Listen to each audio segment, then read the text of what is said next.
Cependant, notre ambition, et votre ambition, était vraiment d'avoir un document de politique nationale migratoire qui pouvait répondre à toutes les dimensions de la migration.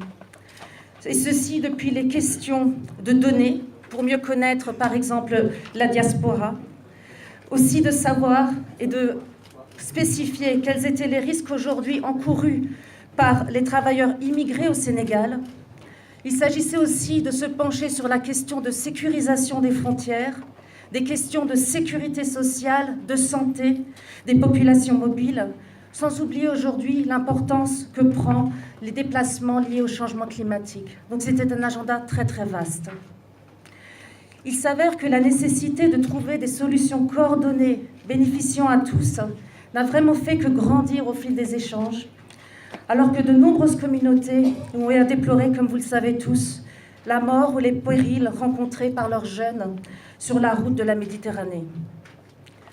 À l'échelle internationale, cette initiative est d'autant plus importante au jour où nous essayons d'arriver à un cadre, un pacte mondial sur la migration. Également dans le cadre du processus de Rabat, ces échanges au niveau international, d'arriver à une meilleure coordination de la migration, impliquent que chaque État arrive à vraiment présenter une vision cohérente des grands enjeux migratoires et de la proposer aussi au niveau de la communauté internationale. Donc ce document aujourd'hui arrive vraiment à propos. Enfin, il ne faut pas oublier quelque chose de très très important, qui est l'acte 3 de la décentralisation. Cet acte 3, enfin, reconnaît le rôle des collectivités locales et les enjeux pour répondre à ce niveau, à cette dimension locale, aux questions migratoires.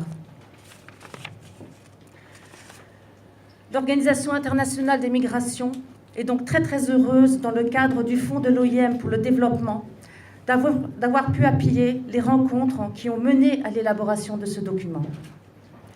Et nous sommes d'autant plus satisfaits que ces temps de rencontres ont permis d'impliquer aussi bien des techniciens de tous les ministères concernés par la migration, mais aussi les représentants de la société civile, les praticiens du secteur privé, sans oublier les représentants des échelons locaux qui sont en première ligne pour répondre aux enjeux de la migration.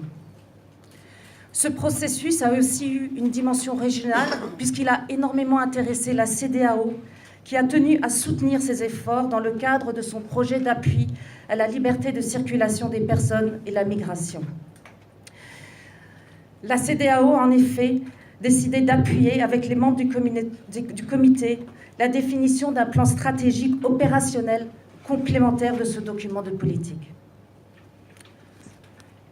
La validation du document qui nous réunit aujourd'hui n'est bien entendu qu'une étape. Aussi complet soit-il, une politique nationale de migration ne peut trouver sa pleine efficacité que dans le portage qui en sera fait par tous les membres du comité, ainsi que les collaborations qui vont naître entre toutes les structures concernées. Aujourd'hui, nous nous réjouissons cependant d'enfin disposer d'un document consensuel sur les enjeux de migration au Sénégal qui doit nous servir à tous, aussi bien partenaires et collaborateurs du gouvernement du Sénégal comme cadre de référence. Je tiens donc à réitérer aujourd'hui l'engagement de l'OIM à soutenir les cadres de concertation qui découleront de cette politique et permettront des interventions harmonisées pour faciliter des migrations sûres, régulières et dans l'intérêt de tous, depuis et vers à travers le Sénégal. Enfin, en conclusion, je ne saurais terminer mon propos sans remercier la direction du développement du capital humain qui n'a ménagé aucun effort pour mener les discussions entre parties prenantes et surtout féliciter l'ensemble des participants qui se reconnaîtront aujourd'hui pour avoir partagé leur expertise et permettre l'aboutissement d'un tel document.